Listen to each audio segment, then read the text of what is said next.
반갑습니다. 오늘 그 웹3D 2020 국제 컨퍼런스를 앞두고 프리뷰 방송을 하게 되었는데요. 오늘 방송에는 업계에서 가장 원로라고 할 수 있고 쟁쟁하신 분들을 모셨습니다. 여러분들과 함께 즐거운 국제 컨퍼런스 프리뷰 여행으로 떠나보도록 하겠습니다. 그러면 먼저 제 옆자리에 앉으신 한순웅 교수님부터 자기소개를 해주시겠습니다. 네, 안녕하세요. 네, 한순웅입니다. 저는 원래 카이스트 소속이긴 한데 원 교수님도 계셔서 스텝센터라고 제가 했고요. 스텝센터는 ISO 표준을 만드는 그런 기관의 하나라고 보시면 되겠습니다. 네, 감사합니다. 네, 안녕하세요. 원광현입니다. 사실 저는 업계 사람은 아닌데 큰 틀에서 보면은 뭐 가상현실 분야를 쭉 오랫동안 했기 때문에 아마 오늘 이 자리에 앉아 있는 것 같습니다. 오늘 한순웅 교수님 또 이동엽 대표님하고 같이 가능한 한 쉽고 재미있게 좀 얘기를 나눠보도록 하겠습니다. 예, 안녕하십니까. 저는 이동엽이라고 합니다. 저는 3D 프린터를 제조하는 제조업체 대표고요. 그리고 개인적으로 이제 미디어를 사용하는 작품을 만드는 작가로도 활동하고 있습니다. 저는 이제 영화 쪽 이제 CG를 원래 전공을 했었는데 이제 하다가 이제 계속 발전해서 지금은 이제 기계 설계까지 하고 있고요. 오늘은 이제 참석자 가운데서 제일 막내로서 옆에서 열심히 많은 의견들 보여드리겠습니다. 감사합니다. 네, 기대 많이 됩니다. 저희 이제 한순웅 교수님은 지금 웹3D 2020 국제 컨퍼런스의 코체어를 맡고 계시기 때문에 전체 프로그램을 이제 주도를 하고 계시고요. 우리 원광현 교수님은 이제 첫 번째 컨퍼런스의 첫 번째 문을 여는 기조연설자로 또 오늘 활약을 해주실 거고요. 그리고 이동엽 대표님은 실제 현업에서 웹3D 관련된 기술들을 가장 또 개발도 하시고 실제 활용도 해주실 수 있는 가장 이제 현업에서 적극적인 활동을 해주시는 분으로서 이제 여러분에게 좋은 얘기 나눠드릴 수 있을 것 같습니다. 그러면 웹3D 2020 컨퍼런스라는 게 도대체 어떤 행사인지 저희들이 좀 생소할 수 있을 것 같거든요. 한순웅 교수님 먼저 컨퍼런스에 대해서 좀 소개를 해주시기 바랍니다. 네. 25주년이라고 그러더라고요. 이번 행사가 웹3D 컨퍼런스에. 그래서 제가 그 앞페이지 잠깐. 네. 그래서 25년 전이면 계산을 해봤더니 1995년이더라고요. 그래서 그때 시작했겠구나. 그때는 제가 초기 멤버는 아니거든요. 나중에 후반에 제가 참여를 해서 그래서 1995년에 무슨 일이 있었고 어떻게 연결이 되겠나 저도 사실은 자료를 좀 찾아봤습니다. 그래서 그걸 좀 설명을 좀 드리면 좋을 것 같아서 슬라이드 몇 장 만들어 왔습니다. 네. 그래서 VRML이라는 게 VR의 마크업 랭귀지, 그러니까 HTML, 뭐 XML 요즘엔 그런 게 유용합니다만은 VR의 마크업 랭귀지다. 그렇게 이제 시작을 한 거고요. 그게 여기 자료 나오신 것처럼 월드와이드 웹 컨퍼런스 W3C, 예, 그거하고 같이 맞물려서 이게 진행이 된 것 같습니다. 물론 월드와이드 웹이 먼저 시작을 했겠지만 같은 분들이 아마 그룹이 진행한 것 같고요. 그래서 아마 94년 10월에 월드와이드 웹 컨퍼런스를 처음 한 것 같고 그때 VRML도 1.0이 처음 나왔고 그래서 95년에 뭐 정식 VRML이 아마 출시된 것이 그래서 아마 이 컨퍼런스도 그 다음 해쯤 제가 25주년이면 24년 전인가 25년 전인가 내가 계산을 해봤어요. 그때 정확히 했다 그러면 24년 전 만으로 24년 전이더라고요. 그래서 뭐 그때 다 같이 일어난 일들이 아닌가 그렇게 생각을 했습니다. 예. 예. 그래. 그리고 이제 이게 3D죠. 3D를 월드와이드 웹에다 보여주겠다. 이렇게 시작한 겁니다. 예, 넘겨주시죠. 그래서 뭐 많이들 아시겠지만 월드와이드 웹은 또 뭔가 뭐 다 아시는 거지만 역사를 좀 찾다 보니까 이 슬라이드가 나와서요. 팀 버너스리라고 하는 사람 이름은 아마 많이들 들어보신 것 같아요. 그분이 유럽 분이네요. 89년 제안을 했고 컨소시엄 아까 W3C 컨소시엄 결성했고 모자익이라고 하는 웹브라우저 오랜만에 들었는데 요즘은 다들 모르시는 초기의 웹브라우저 익스플로러 지금 크롬 이런 거와 같은 모자익 있었고 넷스케이프가 94년 그때 막 벌어졌던 일들인 것 같습니다. 다음 슬라이드. 그 다음에 이제 그 XML이 나오면서 VRML도 X3D로 이제 갈아탔죠. 갈아타서 용어도 바꾸고 그래서 2003년 그러니까 뭐 한 8년 뒤네요. 95년부터 따지면 그리고 ISO 표준으로 번호도 받고 거기에 나오는 이제 용어들이 Scene Access Interface, API 그러니까 뭐 프로그래밍 인터페이스죠. 프로그래밍 인터페이스고 인코딩이라는 건 랭귀지 바인딩 랭귀지 바인딩 그 다음에 나오네. 인코딩은 뭘 인코딩이라고 그러죠? 랭귀지 바인딩하고 인코딩 좀 프로그래밍 바인딩 같은 거네 뭐네 인코딩이. 그래서 일단 클래식한 VRML이 원래 시작했으니까 클래식 VRML 그 다음에 XML 그다음에 바이너리는 이제 속도 때문에 바이너리로 압축한 전송 속도를 빠르게 하기 위해서 웹이 요즘 뭐 5G 얘기까지 나오지만 뭐 아직도 미국이나 다른 나라는 굉장히 느리더라고요. 그래서 저희 여전히 필요한 것 같습니다. 압축해서 빨리 전송하는 거. 그다음에 아까 말씀드린 SAI, Scene Access Interface. 저게 아마 하이어라키컬하게 이 큰 모델을 나눠서 구조화하는 그런 것 같은데 거기에 랭귀지는 자바하고 자바스크립트 이렇게 쓴 것 같습니다.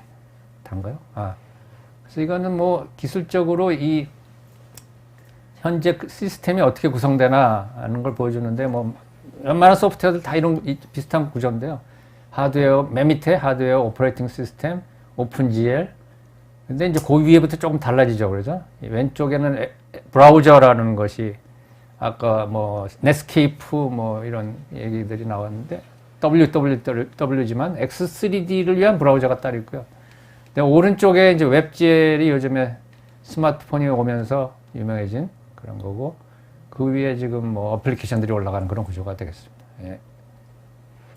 이거는 컨소시엄을 소개해 드려야 될 것 같아서 컨소시엄이 웹3D 컨소시엄이 지금 아마 이 행사에 사실은 원래 주체는 컨소시엄이 하는 걸로 되어 있는데요. 올해는 이제 한국이 받아와서 한국이 주도하고 있습니다만은 거기에 참여하고 있는 조직들, 그룹들 뭐 이런 것들이 웹3D 컨소시엄 주위를 이렇게 동그라미, 작은 동그라미들 쭉 설명이 되어 있습니다. 거기까지 설명드리면 될 것 같은데요. 혹시 궁금한 거 있으시면 밑에 또 써주시면 제가 아는 범위로 답을 드리겠습니다. 네, 뭐 궁금한 거는 그 Q&A 저희 채팅창에 그때그때 올려주시면 이따가 Q&A 시간에 모아서 저희가 답변을 드리도록 하겠습니다. 제가 궁금한 게 있는데 교수님, 시그래프랑 뭐 웹3D 컨퍼런스랑 어떤 관계가 있나요? 관계는 항상 그 시그래프 행사할 때 그 전날, 시작하기 전날 한 2, 3일 동안 웹3D 컨퍼런스를 합니다. 하는데 웹3D 컨퍼런스가 이제 2년마다 한 번씩 시그래프랑 같이 하고요. 또 2년 만에 한 번씩은 해외로 나가고요. 그래서 올해는 이제 해외로 나가고 작년에 LA에서 했나요? 시그래프가? 그때 같이 했었죠. 그래갖고 페더 오브 뭐죠?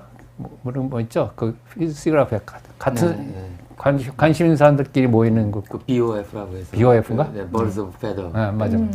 그 모임 비슷하게 ACM 때 그렇게 진행하고 있습니다. 같은 연관 기술을 저희가 이제 같이 전파하는 그런 행사라고 좀 볼 수 있겠네요. 그죠? 그렇습니다. 네.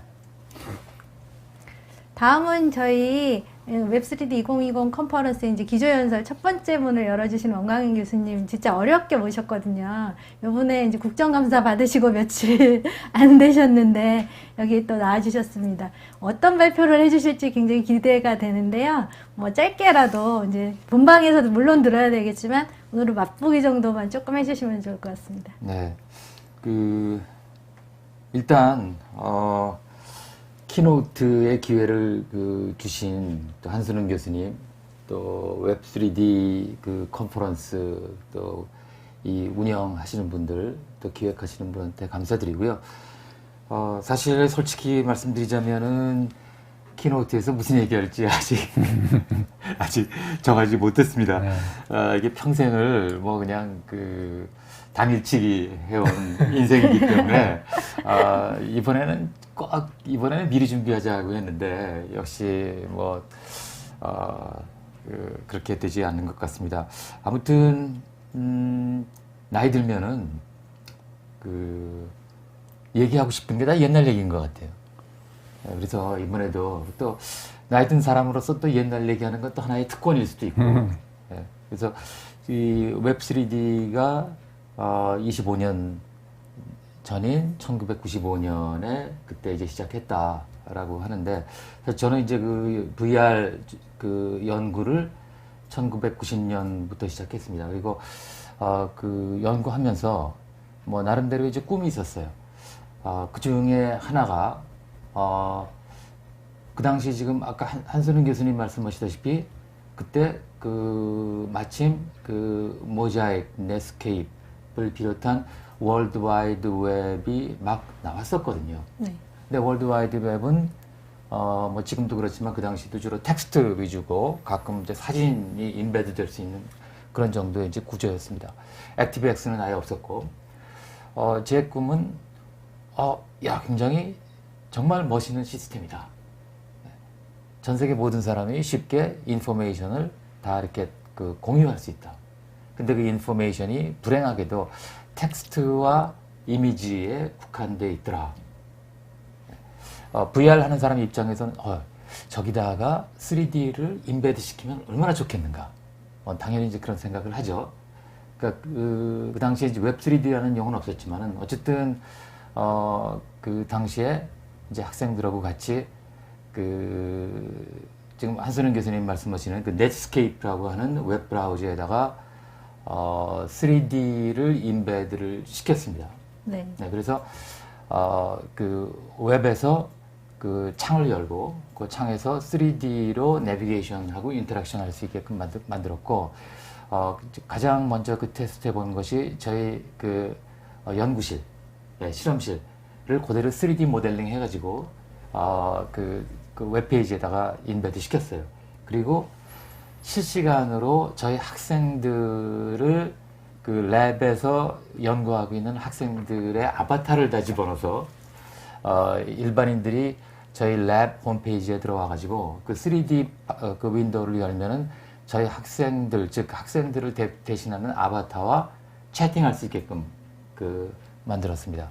굉장히 그 당시에는 굉장히 그 신선한 그런 시도였는데, 저는 그러면서 야, 정말 앞으로는 이 웹이 이제는 텍스트 위주가 아니고 이미지를 더 벗어나서 3D 월드와 인터랙션하는 그런 새로운 하나의 그 포탈이 되겠다. 이것이 조만간 이것이 그 웹의 주 인터랙션 방식이 될 것이다라고 했는데 그렇게 안 됐죠. 25년 이제 만 25년이 지났습니다. 근데 아직도 그 웹에서 그 3D로 인포메이션을 액세스하는 거는 아직은 굉장히 제한적인 것 같아요. 기술이 부족하냐? 전 기술 부족하지 않다고 봅니다. 그러면 어떤 문제가 있는가? 역시 또 킬러 어플리케이션은 뭔가 하는 거는 예나 지금이나 똑같은 이슈로 아직 오픈 이슈로 남아 있습니다. 분명히 그래도 우리 꿈은 미래는 어쨌든 웹 액세스의 상당 부분이 3D화 될 것이다 하는 그런 꿈은 가지고 있습니다. 네. 원광 교수님. 이 슬라이드 좀 설명 좀 해주시죠. 네. 이 슬라이드는 사실은 그 VR이나 웹 3D와는 조금 관련이 없지만 어쨌든 뭐 그런 것 같아요. 지금 특히 그 언택트 지금 그 시대에 와가지고 지금 특히 이제 교육의 이슈가 이제 크게 부각이 되는데, 이게 2013년에 시도를 한 거니까 한 7, 8년 됐죠. 당시의 생각은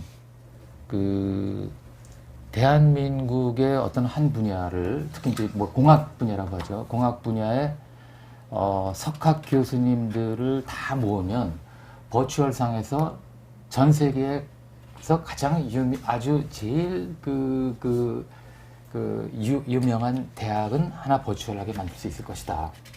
라고 생각을 했습니다. 그래서 그러한 그 비전을 가지고 이제 제가 실험을 시작했어요. 그럼 이 실험은 저 가운데 있는 사진이 지금 서 있는 사람이 저고, 그 다음에 앉아있는 학생들은 카이스트 학생들입니다. 그리고 왼편 화면에 또 그 쭉 앉아있는 학생들은 서울대 학생들이에요. 그래서 가상 공간에 그 지역적으로 멀리 떨어져 있는 학생들이 한 공간에 같이 모여 있는 것처럼 느껴지고, 그 공간에 또 교수가 피지컬하게는 한쪽에 있지만은 버추얼하게는 그 가상 공간에 있는 것처럼 느껴서 가상 공간에서 여러 대학교의 그 수업을 같이 할 수 있지 않겠는가 하는 그 실험을 하는 그 지금 그 샷입니다. 지금 그 당시에는 이제 두 학교를 지금 대상으로 했지만, 뭐 기술적으로는 여러 학교를 같이 묶어가지고 여러 학교의 학생들이 한 공간에 모여서 수업할 수 있는 그러한 그 가능성을 이제 테스트해 봤던 거죠. 근데 역시 이것 역시 그 당시에는 니즈가 전혀 없었어요. 근데 이제는 니즈가 생겼기 때문에 충분히 이제 이러한 그 일종의 하이브리드 교육, 즉 온라인, 오프라인, 그다음에 버추얼 리얼리티 같은 공간 내에서 하이브리드 형태의 교육이 앞으로는 가능할 것이라고 생각됩니다. VR 입장에서 보면은 이 언택트 시대에 그 VR이 가장 중요한 하나의 그 테크니컬 그 솔루션이 될 걸로 생각합니다. 그 다음 화면을 보시면 요거는 아까 경우에는 리얼 월드와 버추얼 월드를 합친 케이스인데, 이거는 순수한 100% 버추얼 월드입니다. 이게 하면 2007년?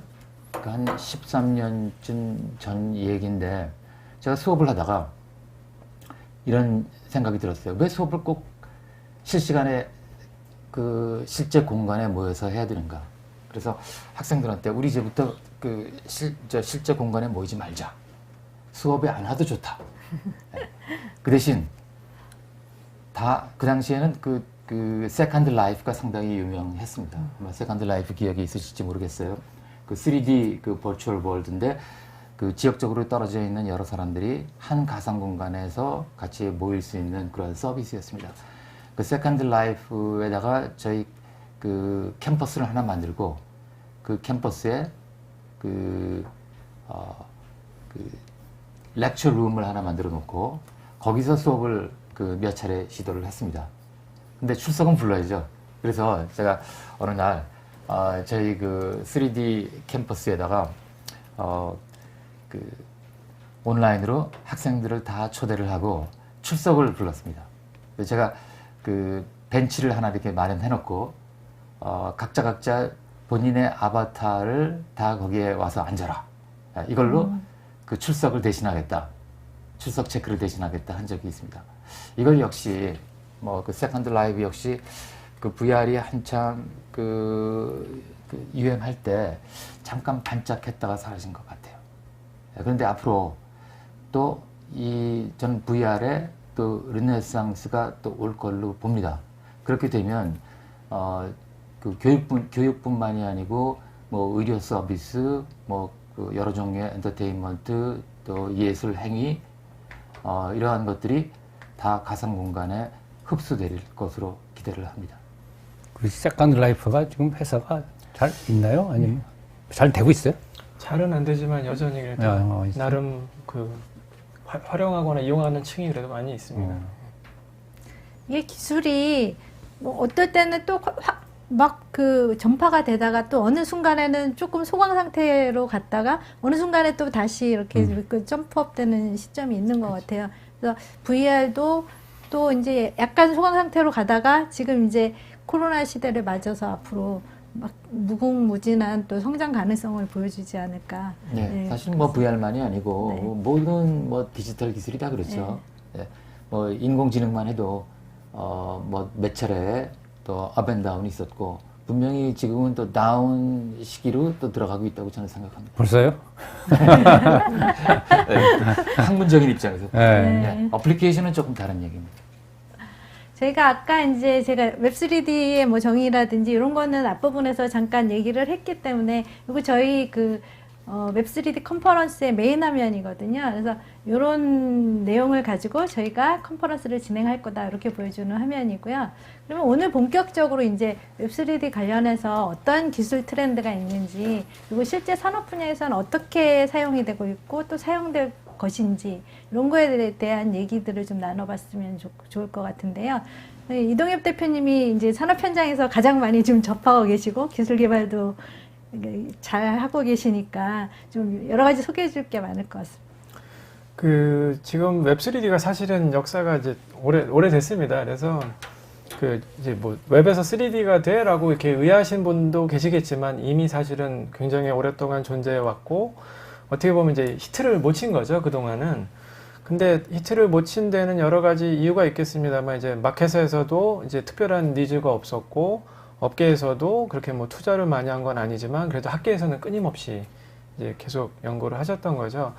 사실은 최근에는 이제 웹3D가 자꾸자꾸 발전하고 그리고 이제 GPU 같은 그래픽 카드의 그런 가속을 이용하는 그런 이제 라이브러리나 뭐 웹젤 같은 게 점점 발달함에 따라서 이제 웹페이지에 인베드 돼 있는 그 화면에서도 굉장히 고성능의 이제 3D를 렌더링 할 수 있는 이제 그런 상황까지 오게 됐습니다. 그러다 보니까 이제 심지어는 이제 CAD 같은 그것도 3D CAD. 3D CAD를 웹 브라우저에서 이제 사용할 수 있는 그 정도면은 거의 뭐 최고까지 온 건데요. 그런 수준의 서비스가 이미 벌써 이제 수년 전부터 이제 등장을 하고 있죠. 그래서 사실 이미 웹3D는 지금 알게 모르게 굉장히 발전하고 있습니다. 근데 다만 이제 일반인들한테 체감이 안 되는 거고 이제 업계에 계신 분들은 이제 체감을 많이 하게 된 거죠. 그래서 그 기존의 3D로 이제 존재해왔던 많은 컨텐츠와 서비스들이 이미 웹화되고 있고요. 그리고 제가 지금 이런 말씀 드리긴 좀 이른감이 있습니다만 이번에 코로나가 어떻게 보면 이제 특이점이 될 수도 있다고 보거든요. 이게 가속화시키는 거죠. 지금까지는 웹에서 3D를 왜 써야 돼 이랬는데 코로나 때문에 갑자기 이제 비대면, 이제 온라인에서의 콜라보레이션, 뭔가 이제 협업 이런 것들이 갑자기 대두되면서 야 이거 뭐 글자 주고받고 뭐 문서 주고받고 이런 건 기존에 했었는데 우리는 3D로 설계해야 되고 3D로 시뮬레이션 하는 회사인데 우리는 어떻게 소통하지? 우리 어떻게 협업하지? 지금 이놈의 코로나 때문에 이제 특이점이 온 겁니다. 그래서 강제로 이제 협업을 해야 되는 세상이 된 거고요. 그러다 보니까 뭐 다소나 오토데스크 같은 데서 이제 다량의 협업 툴을 쏟아내고 있는데 예전에는 이제 본인들의 어떤 소프트웨어에서 네이티브하게 그런 거를 구현해서 이제 협업을 하게 했다면 이제 이분들도 눈을 뜨고 안 되겠다. 이거는 이제는 이제 하이퍼 커넥티드, 이제 초연결 시대로 가고 누구든 접해야 되고 우리 클라이언트나 클라이언트의 클라이언트가 그 소프트웨어가 없고 라이센스가 없더라도 협업을 하게 만들어야 되고 그러다 보니까 자연스럽게 눈은 이제 웹으로 돌리게 되고 웹에서 자기들이 원래 하고 있었던 3D를 활용해야 되기 때문에 그쪽에 이제 솔루션을 만들게 됩니다. 그래서 최근에는 대부분의 그런 거대 3D 솔루션을 이제 만들고 있는 회사들이 웹에서 웹 3D를 이용해서 그런 이제 콜라보레이션을 할 수 있는, 협업을 할 수 있는 그런 툴들이 굉장히 많이 나오고 있고요. 그래서 이제 본인들의 어떤 네이티브한 환경에서 작업한 것들을 이제 공유하고 이제 배포하고 협업을 할 때는 그런 네이티브한 소프트웨어에서 하질 않고 이제 웹상에서 이제 게시를 한 다음에 누구든지 이제 로그인을 하든 로그인을 안 하든 이제 서버에 연결돼서 이제 일을 하는 그런 일들이 이제 전문 업계에서 이미 벌어지고 있고요. 그것뿐만이 아니고 이제 일반 소비자 쪽에서도 큰 변화들이 있습니다. 예를 들면 이제 쇼핑 같은 거. 사실은 웹이 발달함에 따라서 과연 이게 웹에서 모든 게 이루어질까? 그 당시에 많은 분들이 그 학자분들이나 뭐 업계분들이 예상했던 것들 중에 틀린 것들이 굉장히 많았습니다. 예를 들면 아무리 인터넷이 발달하고 웹페이지가 발달해도 책이 팔리진 않겠지. 책은 이렇게 들춰봐야 되는데, 옷이 팔리진 않겠지. 옷은 이렇게 입어봐야 되는데, 이건 말도 안 되라고 했는데, 어이없게도 이제 책을 팔던 뭐 아마존이나 뭐 우리나라 같은 경우는 인터넷 쇼핑에 거의 상당수가 옷이 팔릴 정도로 거의 지금 상상을 초월하는 일들이 벌어졌거든요. 마찬가지로 쇼핑도 점점 발전하고 있습니다. 전에 이제 사진 위주의 어떤 글 위주의 그런 쪽으로 갔다면은 이제 점점 영상으로 가고 있고, 그러다 보면은 내가 뒤도 보고 싶고 옆도 보고 싶고 뭔가 실물처럼 보고 싶다.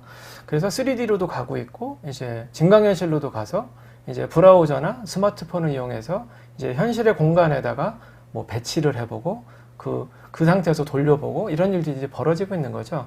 근데 여기에 아까도 말씀드린 것처럼 또 코로나 이슈가 또 발생이 돼서 이제 비대면, 이제 오프라인 쇼핑보다 온라인 쇼핑이 또 가속화되면서 이쪽 시장이 좀 급성장하고 있고요.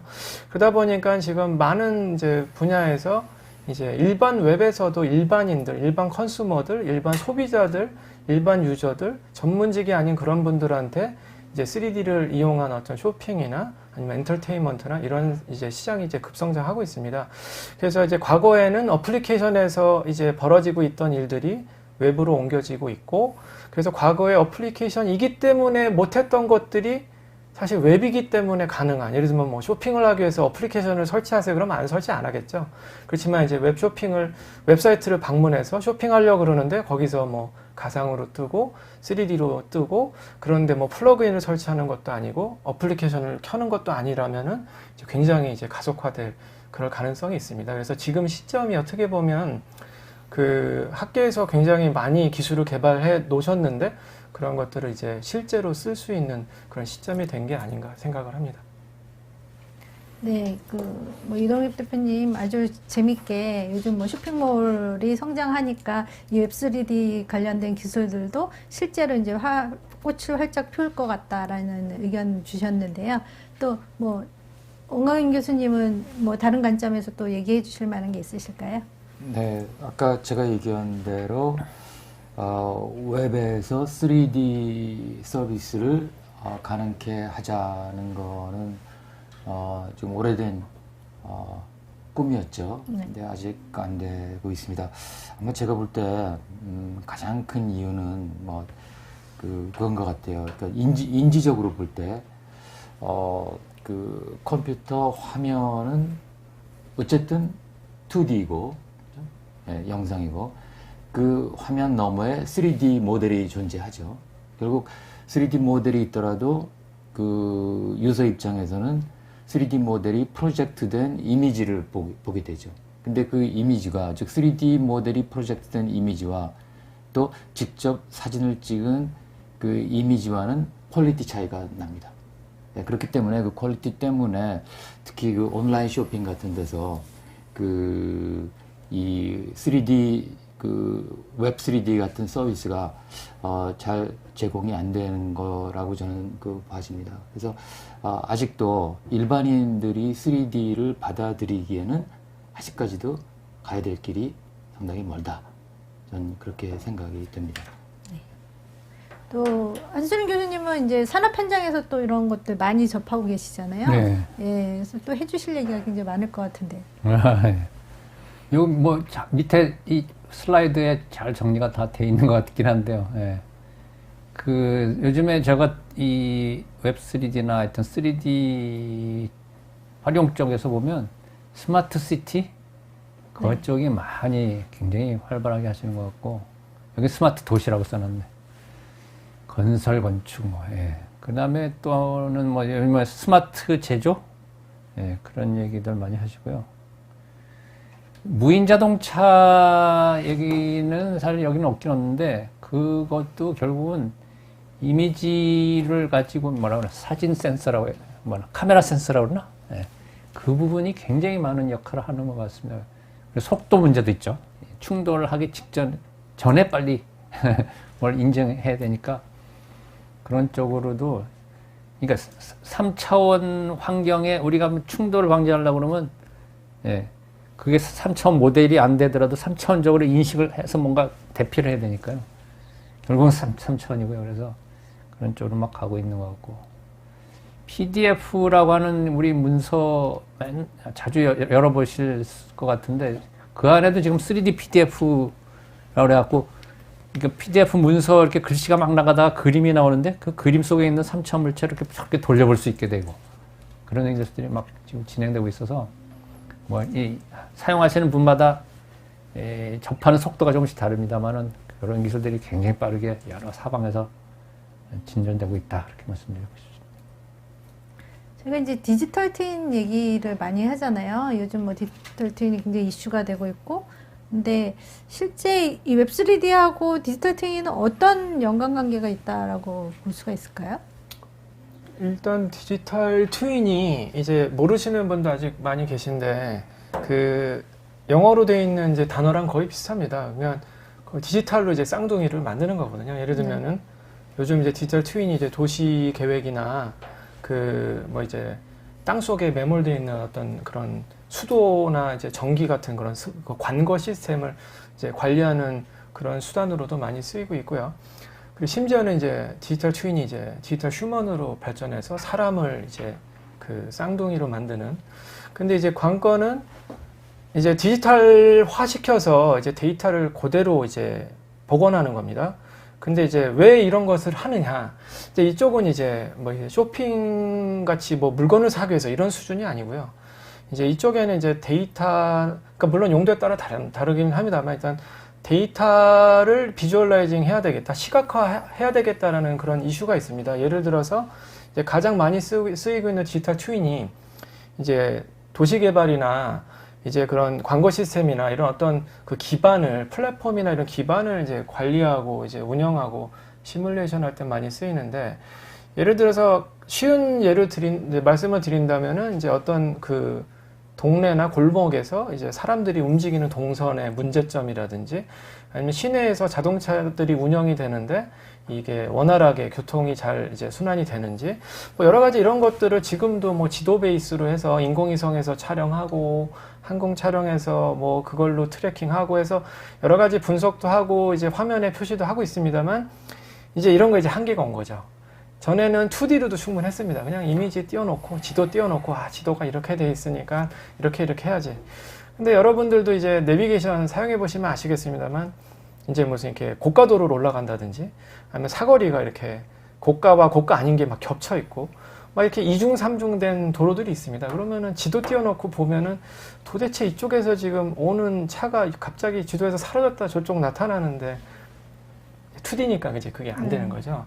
그러면서 이제 그러면 이왕이면은 3D를 좀 보자. 우리가 좀 이렇게 좀 자세히 보고 싶고 시뮬레이션 돌릴 때도 3D면은 이렇게 뭐 유체기학이라든지 이런 시뮬레이션 이용해서 원활하게 볼 수 있는데 이거 뭐 그냥 시뮬레이션을 3D로 돌리는데 화면에서 데이터 확인할 땐 2D로 보니까 너무 불편하다. 이제 이런 식으로 하다 보니까 이제 3D화 하는 게 됐고요. 그러다 보니까 이왕 3D화 할 바에는 이제 스캐닝을 정교하게 해서 현장을 가서 교각을 스캔하고 산을 스캔하고 건물을 통째로 스캔하고 이런 일들이 지금 벌어지고 있습니다. 그래서 그대로 이제 그 현실에 있었던 그 지역과 그 동네 뭐 아까 말씀드린 산조차도 이제 스캐닝을 해서 디지털로 이제 구현을 하고요.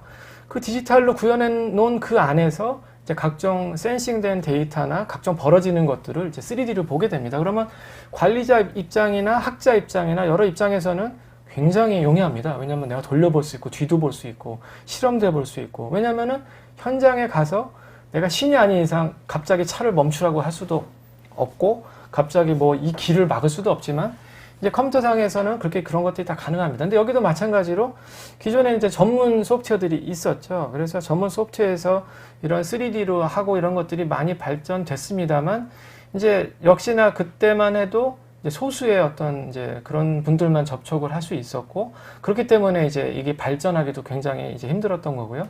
요즘은 이제 집단지성 같은 거를 이용하는 경우가 많아서 뭐 어느 구간을 이제 웹3D로 구현해서 공개해버리고 학자들이나 이제 관계에 있는 기관들이 들어와서 이 지금 교각이 문제고 이 도로가 지금 문제인데 우리 같이 머리를 합쳐서 이걸 해결해 봅시다.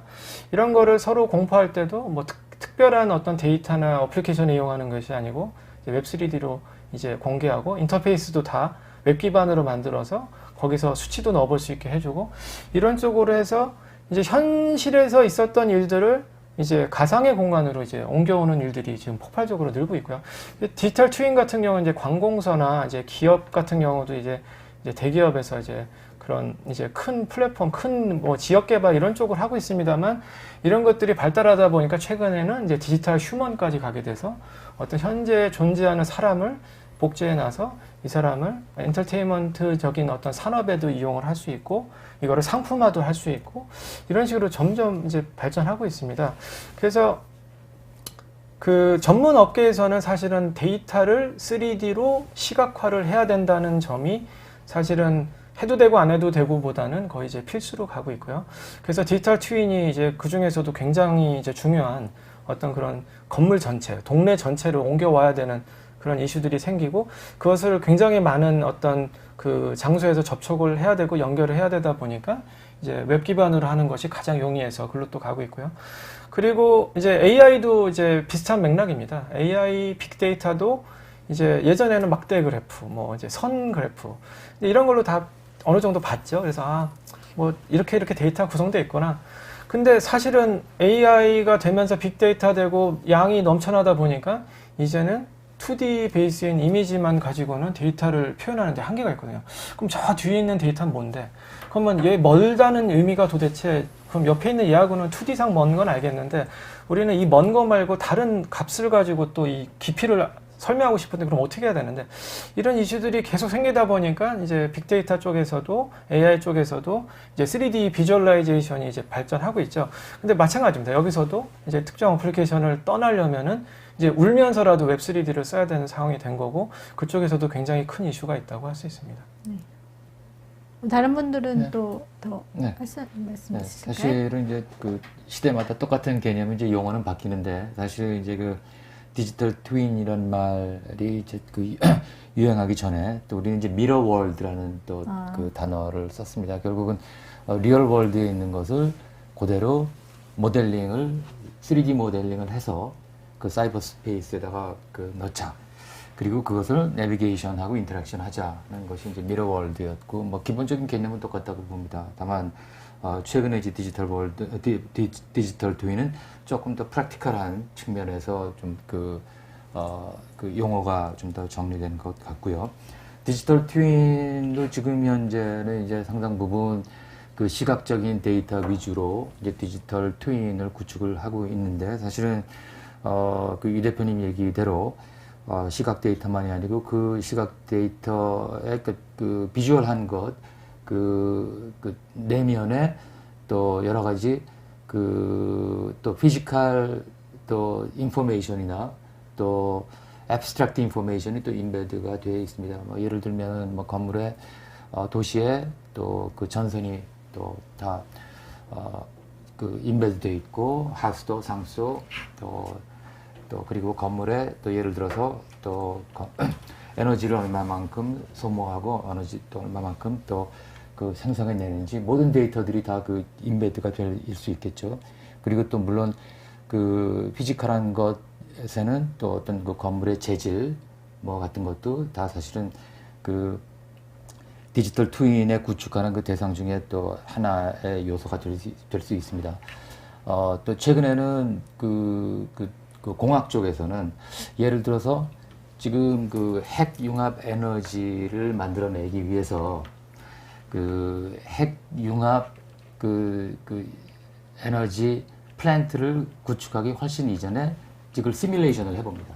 이제 그 핵 융합을 시뮬레이션 하는 거는 굉장히 어마어마한 또 그 마이크로스코픽 월드에서부터 시작해서 굉장히 방대한 데이터를 요구하거든요. 그래서 그런 것도 역시 그 디지털 트윈이라고 보고요. 또 지금 또 코로나 또 그 치료제를 개발하기 위해서 또 세포와 또 바이러스가 어떻게 인터랙션 하는가 역시 리얼 월드에서의 실험을 하기에는 시간도 많이 걸리고 돈도 많이 드니까 버추얼 월드로 옮겨가지고 그 마이크로스코픽한 레벨에서 또 시뮬레이션을 할 수 있습니다. 굉장히 그 디지털 트윈 개념은 상당히 그 스코프가 굉장히 뭐 거대에서부터 미시세계까지 굉장히 방대하고 어떠한 그 피지컬 월드를 디지털 트윈으로 만들었다고 해서 그걸로 끝나는 것이 아니고 소위 얘기하는 레벨 오브 디테일이 어느 정도까지 요구하느냐에 따라서 사실 디지털 트윈을 구축하는 문제는 뭐 굉장한 방대한 그 일이 될 것 같아요. 근데 이제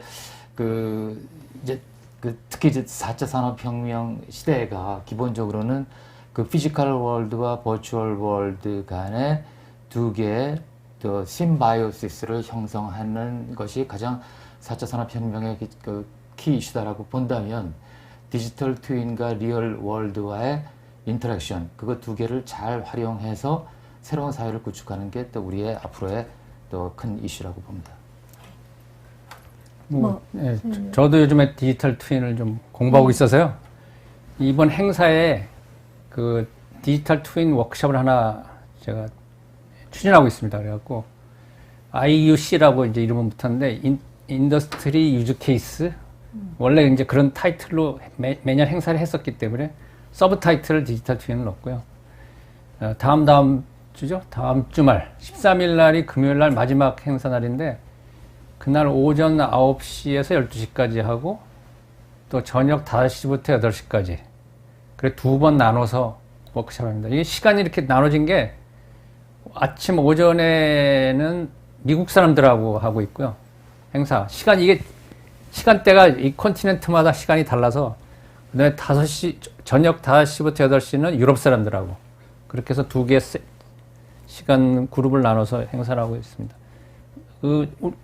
이 전차 행사가 줌이라고 하는 그런 대면 소프트웨어를 사용하고 또 요즘 최근에 게더타운이라고 하는 또 다른 소프트웨어가 있어서 그것도 좀 같이 활용해서 행사를 꾸미고 있으니까 많이 참여해 주시고 특히 이 행사가 무료 행사입니다. 그러니까 많이들 오셔서 궁금하신 거 많이 보시기 바랍니다.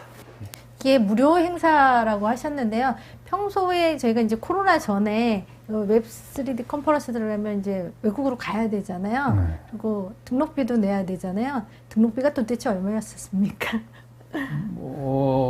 기억이 잘 안 나네요. 한 600불, 이제 나라마다 좀 달라요. 네네네. 이게 어느 나라에서 개최하느냐에 따라서 가격이 달라지는데 우리가 처음에 생각했던 게 600불을 저희가 예상했었죠. 우리 처음에는 저희가 6월 달에 페이스 투 페이스 컨퍼런스를 준비를 해 왔었습니다. 그러다가 코로나 덕분에 이슈를 옮기면서 그러니까 코로나가 안 좋은 점도 있지만 다 안 좋은 건 아니고 이게 저희가 이제 평상시 같으면 이거 몇백만 원을 들여서 그럼요. 가서 그렇죠. 뭐 세계의 석학들을 만나고 세계에서 최고의 기술진들을 만나는 행사잖아요.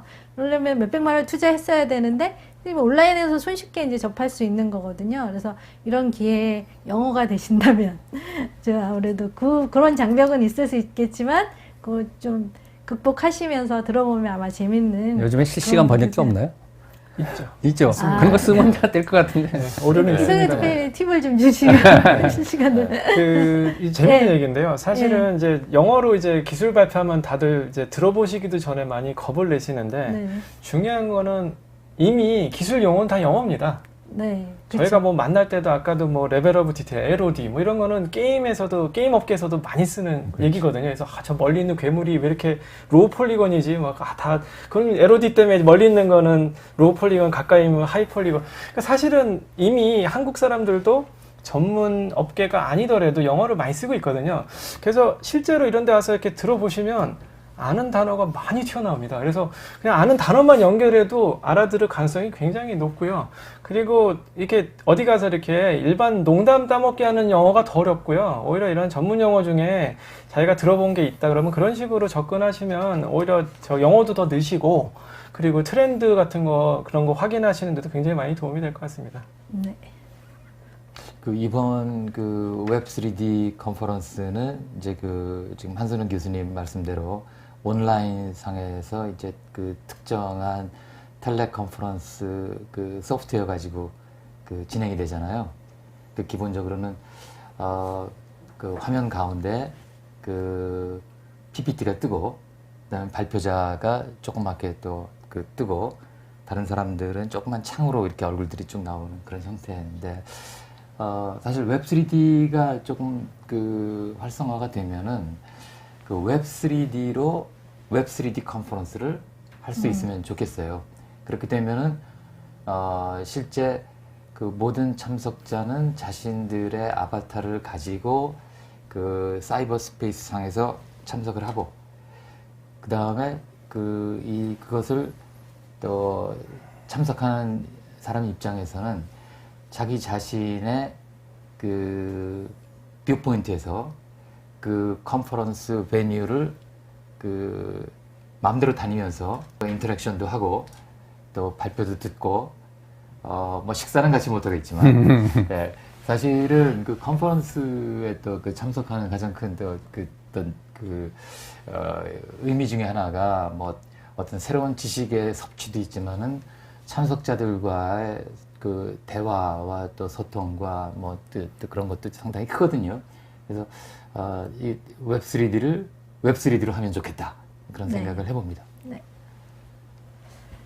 이제 뭐 좋은 말씀 많이 들었는데요. 앞으로 이 웹3D 관련해서 어떻게 좀 변화가 있을 것인지, 뭐 코로나 시대, 온택트 시대를 맞아서 어떻게 발전을 할 것인지, 이런 거의 전망은 어떻게 되고, 또 그 시대에 맞춰서 우리가 무엇을 준비해야 될지 좀 얘기를 들어보면 좋을 것 같습니다.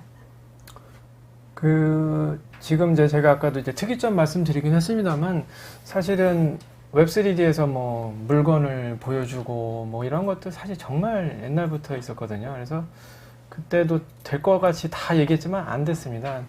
근데 사실 저도 뭐 속단하긴 이릅니다만, 이제 웹3D가 예전에는 그렇게 이제 일부 회사나 일부 업계에서 쓰였다면은 이제는 좀 대중화가 될 시기가 되지 않았을까. 관련된 기술들도 지금 꽃을 좀 많이 피워서 이제 가장 문제였던 속도 문제도 많이 해결이 되고 있고, 그리고 이제 유저들도 이제는 그런 니즈도 있고, 그래서 이제 기존보다는 이제 많이 좀 발전될 것 같고요. 그리고 이제 3D에 대한 니즈는 올라갔는데, 이제 그게 이제 웹이랑 안 만났다는 게 저는 이제 기존의 이제 그 사례였다면, 앞으로는 이제 원래 이제 필요했던 니즈가 있었던 3D와 이제 범용성이 높은 웹이 만남이 이제야 이제 벌어져서 이제 좀 많이 쓰이지 않을까. 그래서 사실은 말씀드리고 싶은 거는, 이제까지 예를 들면 2D 위주로의 너무 많은 것들을 이제 생각하고 준비를 하셨다면은, 어떻게 보면 이제 개발도 뭐 디자인도 여러 가지 방면에서 이제 3D에 대한 이제 그런 거를 좀 준비를 하셔야 될 가능성이 많습니다. 기존의 모든 UI, UX, 뭐 데이터 이런 게 다 2D 기반이 많거든요. 뭐 닫는 버튼은 X고 스크롤은 뭐 위에서 밑으로 내려야 되고. 근데 이제 3D로 됐을 경우에는 이제 전혀 없었던 것들을 생각해야 내야 되고 준비를 해야 되는데, 이제 남의 얘기였다면 이제는 이제 우리가 직접 개발하고 준비해야 되고 뭔가 주도할 수 있는 역할을 하려면은 이제 점점 더 이제 이 리얼 월드의 것을 좀 많이 참조해서 이제 3D 상에서 할 수 있는 것이 무엇일까, 이런 거에 대한 좀 연구가 필요할 것 같습니다. 뭐 다른 분은 네. 또 해주실 얘기 있으실까요? 저는 향후 전망보다는 향후 희망이 될 것 같은데요. 먼저 이게 확실히 해야 될 게 웹 3D 전망이라고 하셨는데, 3D가 반드시 웹으로 어태치돼서 제공이 될 것인가, 아니면은 웹이 아닌 또 다른 형태의 어떤 플랫폼으로 제공이 될 것인가는 잘 모르겠지만 어쨌든 또 다른 어떤 플랫폼이 나오더라도 3D를 웹으로 전송하는 그런 서비스는 전 더 활성화될 거라고 봅니다. 전망보다는 희망이라고 했는데, 뭐 제 희망은 그렇습니다. 이제 큰 미디어의 줄기로 봤을 때, 1차 산업혁명 시대 때 인쇄물, 이제 주 미디어였다면은 2차 산업혁명 시대의 주 미디어는 일렉트로닉 미디어, 즉 방송과 라디오, TV가 되겠죠. 그 다음에 3차 산업혁명 때 미디어 하면은 당연히 웹, 그 다음에 컴퓨터, 모바일, 이것이 이제 주 미디어라고 볼 수 있겠습니다. 그러면 이제 4차 산업혁명 때 미디어는 무엇이 될 것인가? 물론 지금 있던 또 우리가 지금까지 지금도 즐기고 있는 그 인쇄 매체, 그다음에 전자 매체, 컴퓨터 매체가 그대로 쭉 또 존재할 당연히 존재 그대로 있을 겁니다.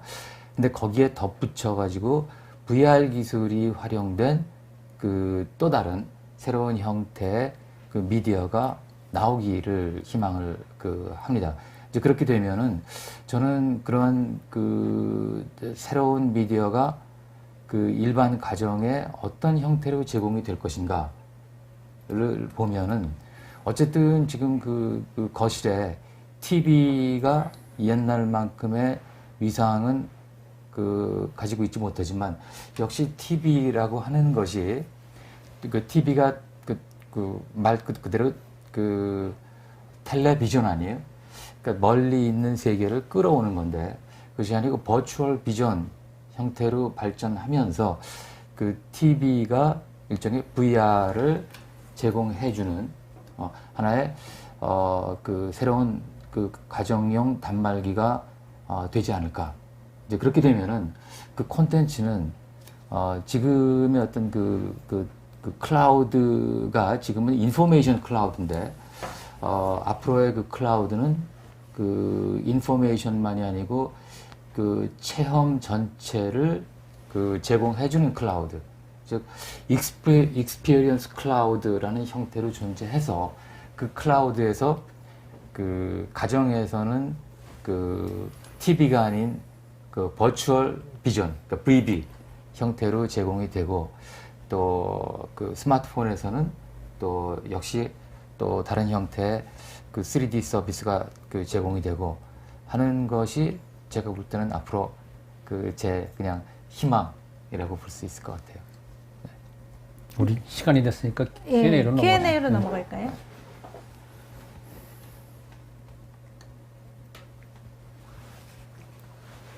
Q&A는 창이 따로 있는 거예요? 네, Q&A로 이제 넘어가겠습니다. 이 Q&A 지금 들어온 거를 쭉 이렇게 보고 있는데요. 먼저 김순범님 질문인데요.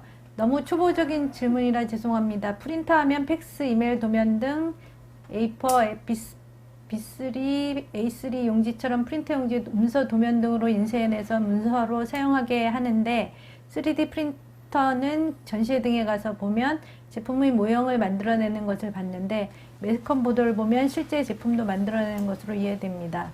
그렇지만 어떤 제품의 재질들이 서로 다른 것이 결합되는 제품이라면 한 개만의 3D 프린터로는 제작이 어려울 것으로 보이는데 과연 그런 것이 가능한지 묻고 싶습니다.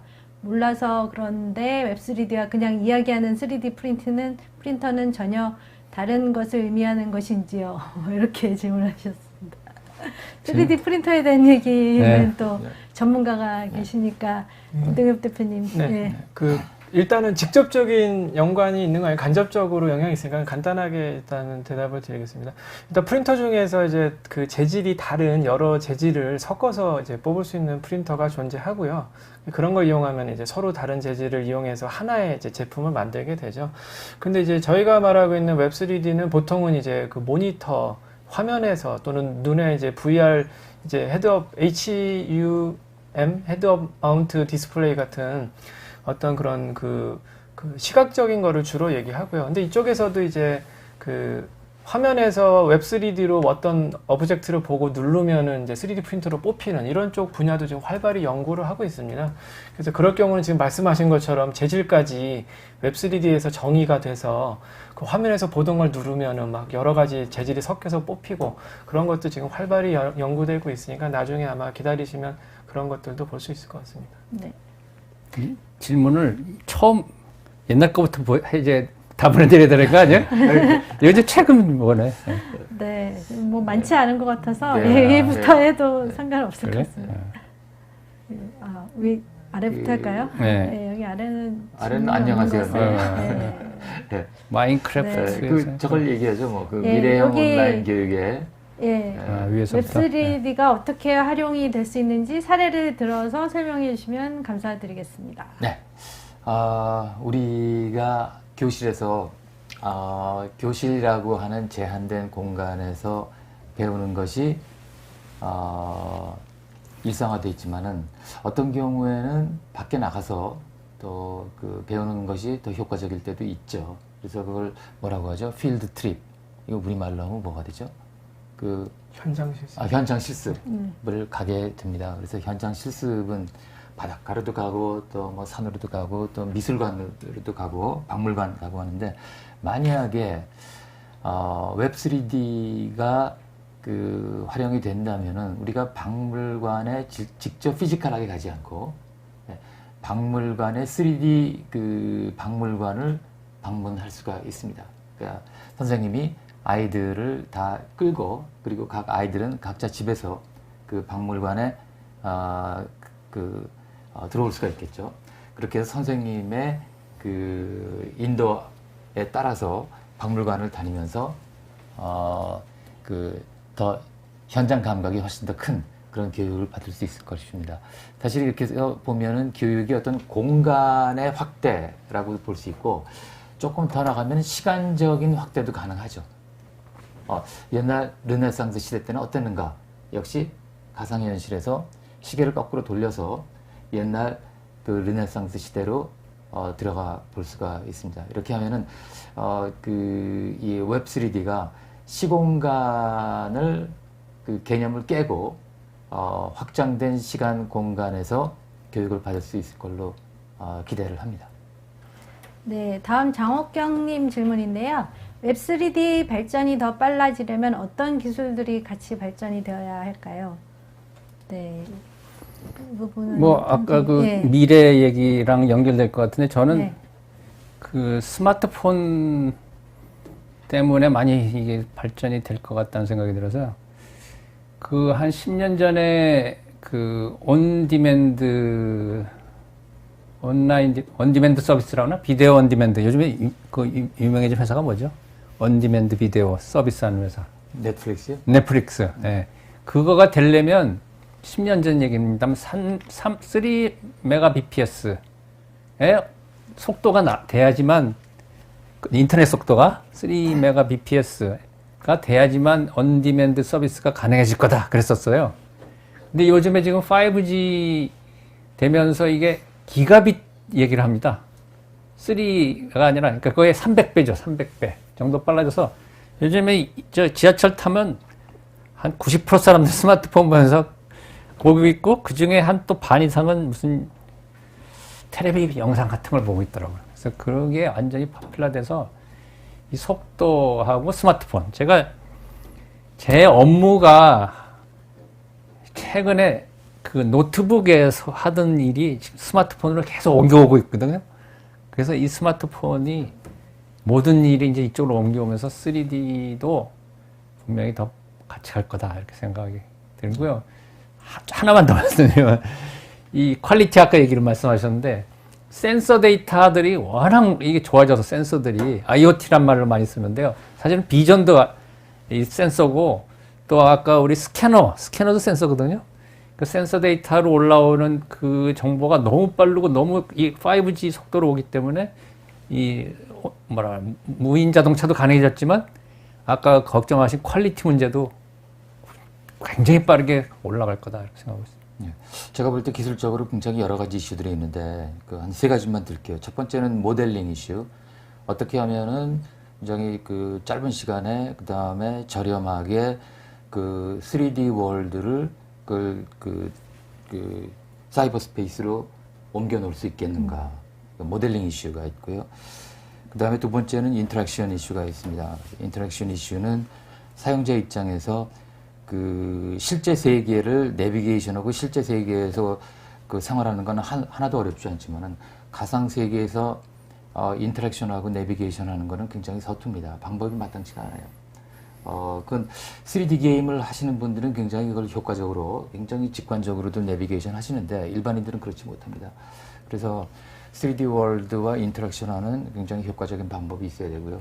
세 번째가 이제 그 프레젠테이션, 즉 렌더링 이슈인데, 뭐 지금까지 렌더링 이슈는 굉장히 많은 기술 발전이 있긴 합니다만, 그래도 아직까지도 엄청나게 많은 그 폴리곤을 그 빠른 시간 내에 실시간으로 고화질로 렌더링 해내는 거는 아직도 그 가야 될 길이 좀 아직도 해야 될 일이 좀 많다라고 생각이 됩니다. 이 세 가지가 제가 볼 때는 제일 큰 이슈다라고 생각이 됩니다. 네. 다음 질문은 이대훈님 질문은 이제까지 많이 트러블이 발생하여 효과적으로 잘 처리된 것을 소개해 주신다면, 근데 이게 구체적이지 않아서 어떤 내용인지 잘 좀 이해가 안 가는 거여서 넘어갈까요? 문제 해결. 예. 예. 뭐 답변해 주실 수 있는 그래도 건가요? 렌더링도 예. 트러블이라고 볼 수 있고요. 사실 렌더링은 가장 그 시각적으로 제일 쉽게 받아들여지는 부분이니까 네. 컴퓨터의 속도가 빨라지고 그다음에 렌더링 기술이 발전해 가면서 우리가 처리할 수 있는 실시간에 처리할 수 있는 폴리곤의 숫자가 굉장히 기하급수적으로 늘었습니다. 그래서 사실 웬만한 정도는 굉장히 현장감 있고 실시간이 느껴지는 렌더링이 이제 가능하죠. 그것이 네. 아마 지난 한 10년 동안 가장 기술적으로 제일 큰 그 발전을 이룬 분야가 아닌가 그렇게 생각이 됩니다. 네. 트러블을 먼저 구체적으로 말씀해 주시면 답을 하겠는데, 트러블이라는 게 이 세상에 너무 많아서 네. 뭘 소개할지 모르겠는데, 이제 말씀하시니까 이제 기억이 나서 20년 전에 우리 원광현 교수님하고 저 프로젝트를 같이 학교에서 같이 네. 했는데, 그때 뭘 했냐면 자전거 시뮬레이터라는 걸 했었는데요. 그때 하면서 문제가 카이스트 캠퍼스를 모델링을 해야지만 그 안에 자전거를 타고 이제 VR로 다니는 걸 했었어요. 근데 캠퍼스 모델링 하는 문제가 제일 어려웠습니다, 그때. 지금 그 말씀 하시니 기억이 나서. 그 당시에는 폴리곤으로 캐드 모델링 하듯이 하려니까 이거 잎사귀는 다 어떻게 해야 되나. 나무의 잎사귀. 그래갖고 모델러를 한 명 모셔갖고 뭐 석 달 동안에 모델링 하는데 아무래도 결과가 안 나오는 거예요. 그래서 이제 제가 해결 방법 말씀하시더라고 그러는데, 사진을 찍어서 이제 해야 되는 방법이 하나 제일 좋은데요. 요즘에 아까 말씀드렸지만 3차원 사진이 이게 3D 스캐너거든요. 3차원 사진 찍어버리면 모델링 할 그냥 몇 시간이면 다 스캐닝이 돼버리니까. 네. 그렇게 바뀔 것 같습니다. 네, 그 3D 스캐너, 그러니까 이제 레이저를 이용한 그 스캐너가 정말 그 좋은 기술인 것 같아요. 그걸로 모델링의 상당 부분이 더 빨라지고 훨씬 더 가격이 저렴해졌습니다. 네, 다음은 조성현님 질문인데요. 고품질 3D 콘텐츠가 일반인들에게는 어떤 분야에서 가장 많이 접할 수 있을까요? 아까 뭐 얘기 많이 나왔던 거라서 뭐 이거는 그냥 그래서 제가 볼 때는 네. 온라인 쇼핑이 그래도 네. 제일 그 일반인들 입장에서, 그러니까 버티컬 네. 마켓 말고 네. 네. 제조 분야, 조선 분야, 뭐 그런 쪽 말고 일반인들 입장에서는 고품질 3D 콘텐츠는 제가 볼 때는 그래도 온라인 쇼핑이 제일 클 것이다라고 생각이 됩니다. 혹시 뭐 네. 다른 이 대표님 또 다른 생각이 있으신지 모르겠어요. 일단 저도 그렇게 생각합니다. 그래서 예전에는 이제 실제 제품과 이제 웹 3D로 보는 제품이 이렇게 달랐다면은 이제 기술이 좋아져서 이제 실제 제품이랑 차이가 자꾸 이제 없어진다는 게 가장 큰 거고요. 그리고 이제 또 엔터테인먼트적인 뭐 게임이나 네. 어떤 오락거리도 예전에 네. 너무 이제 퀄리티가 떨어져서 재미가 없었다면은 이제 이런 것들이 또 올라가서 되게 이제 재밌고 즐겁게 즐길 수 있는 이런 네. 것들 점점 늘어날 것 같습니다. 네. 진짜 라떼는 이지만 블록격파 게임 생각나세요? 30년 전 얘기인가? 네. 그때하고 지금 게임하고는 진짜 뭐 완전히 다른 세상이죠. 네. 네, 다음은 공유원님 질문인데요. 요즘은 XR이라는 용어가 떠오르더군요. 3D로 표현할 수 있는 데이터가 실업무에 어떻게 적용될 수 있는지 궁금하네요. 라고 질문하셨습니다. 제가 조금 말씀드리면 자동차, 네. 자동차를 만드는 현대자동차. 예. 그 자동차 자체는 3D입니다. 그죠? 그 다음에 콘셉트카도 실물로 만들어서 뭐 진흙으로 만들었다가 요즘엔 뭘로 만들었다 하는데, 우리가 상상하는 세계는 3D입니다. 얘기하는 세계도 3D고.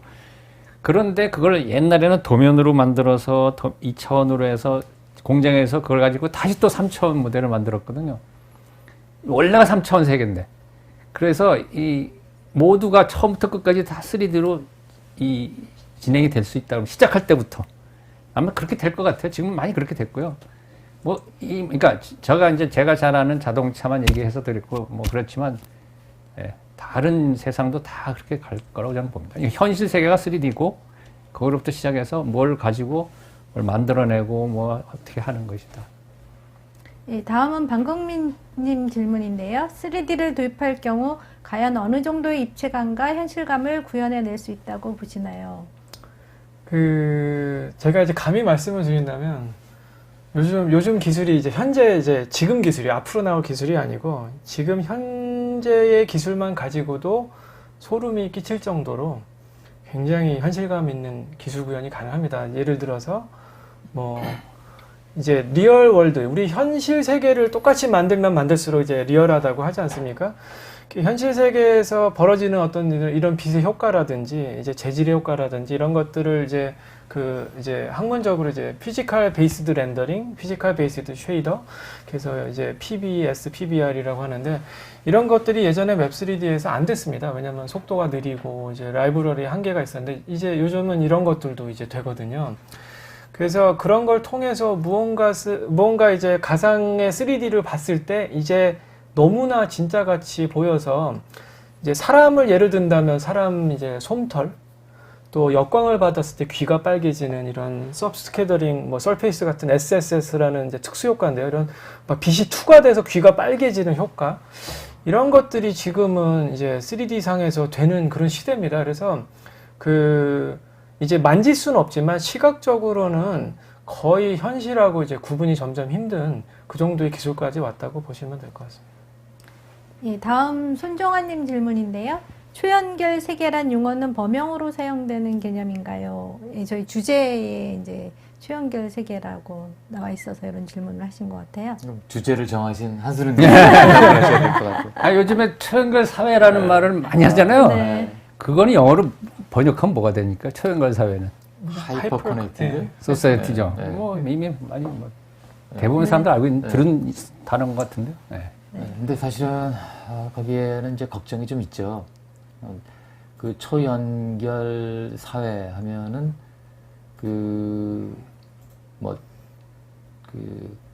와이어드 혹은 와이어레스로 다 연결을 시켜 놓는다는 얘기인데, 그 연결을 이 세상에 있는 모든 것을 다 연결시킨다면은 그 연결은 누가 시키죠?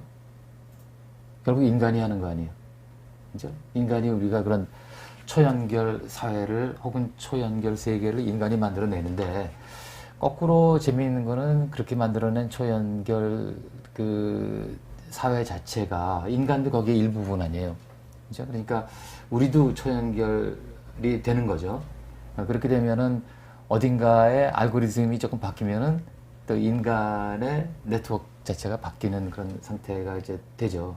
그러니까 우리도 초연결 사회의 일부분이다. 또 그럼 초연결 사회를 어떻게 연결하느냐는 어떤 알고리즘이 있을 텐데, 알고리즘에 따라서 우리도 우리의 또 소셜 네트워킹이 바뀔 것이다. 어떻게 보면 굉장히 무서운 그런 상황이 전개될 수 있습니다. 네, 마지막 질문인데요. 저기 전승호님하고 조남재님이 두 분이 이제 비슷한 질문을 올리셔서 웹3D 기술 중에서 흥미롭게 보고 계신 기술이 뭐 사용 사례, 관련된 사례에 대해서 좀 질문을 하셨어요. 그래서 두 분 엮어서 혹시 아까 이제 얘기들 많이 해주셨는데 혹시 뭐 더 소개해 주실 얘기가 있다라든지 뭐 꼭 이거 아니더라도 예. 마무리성으로 좀 해주시면 좋을 것 같습니다. 저는 저걸 소개드리고 싶은 게 X3D 버전 4가 이제 곧 나온답니다. 그래서 아마 이번 행사 때 제가 하는 건 아니고 돈 브루츠만이라고 이제 저랑 코체어 하시는 분이 그거의 주도 멤버 시작하신 분인데 그분이 이제 튜토리얼 쪽을 중심으로 X3D의 버전 4 소개를 많이 하신다니까 그것도 관심을 두시면 좋을 것 같습니다. 일단 이제 도입하시는 분들 지금 여기 들으시면 되게 막연하실 것 같아요. 이제 뭘 해야 되나, 뭘 사야 되나, 뭘 배워야 되나. 근데 사실 웹3D 멀지 않습니다. 그 기존에 사용하시던 소프트웨어에서 이미 저장할 때 웹3D로 저장할 수 있는 그런 옵션들이 이미 존재하고 있고요. 그렇게 저장하시고 나면 손쉽게 그 웹페이지에다가 사진 집어넣듯이 그렇게 넣을 수 있거든요. 그래서 여전히 지금도 이슈가 기술적인 이슈보다 이제 기획, 컨텐츠입니다. 과연 이거 기술은 이미 있어요. 근데 과연 뭘 할까? 우리가 갖고 있는 것 중에 뭐를 3D로 해서 웹에다 올려놓으면은 뭐 우리의 손님이 좋아할까, 우리의 협업사가 좋아할까 이런 거를 찾으셔야 되는데 사실 지금은 너무 2D에 익숙해져서 저희가 못 찾는 게 더 문제인 것 같고요. 이제 어떻게 보면은 우리는 3D 세계에 살고 있기 때문에 이제 그 생각을 좀 전환을 하셔서 기존에 우리가 계속 2D로만 한정지었던 거를 이제 3D로 이제 진짜로 이제 전에는 가짜 2D로만 보여줬다면 이제 진짜로 보여줄 수 있는 것을 찾으시는 게 기술적인 그런 한계는 얼마 안 되니까 이제 앞으로 이제 이런 쪽으로 이제 도입하시는 데 도움이 될 것 같습니다. 네, 원광현 교수님 마지막으로 마지막은 우리 한준훈 교수님. 네. 네. 저는 어쨌든 그 웹3D가 어떤 웹에 확장된 개념으로서 더 그 충분히 그만큼의 가치는 저는 있다고 보거든요. 아까 이 대표님 말씀하시고 또 한 교수님 말씀하신 대로 킬러 애플리케이션을 아직 찾지를 못했는데 저는 이제 언택트 시대에 교육이나 뭐 의료 진단 부분에서 웹3D가 결정적인 역할을 하는 계기가 전 될 걸로 생각합니다. 네, 여러분 그 오랜 시간 저희 방송 들어주셔서 감사하고요. 오늘 진짜 모시기 힘든 저희 스텝의 아버지, 뭐 VR의 아버지라고 할 수 있는 두 어르신들 이렇게 모셨는데 여러분들에게 좋은 인사이트를 들을 수 있는 시간 되었으면 정말 좋겠고요. 지금까지 저희 캐드앤그래픽스의 최경화였습니다. 네, 감사합니다. 감사합니다.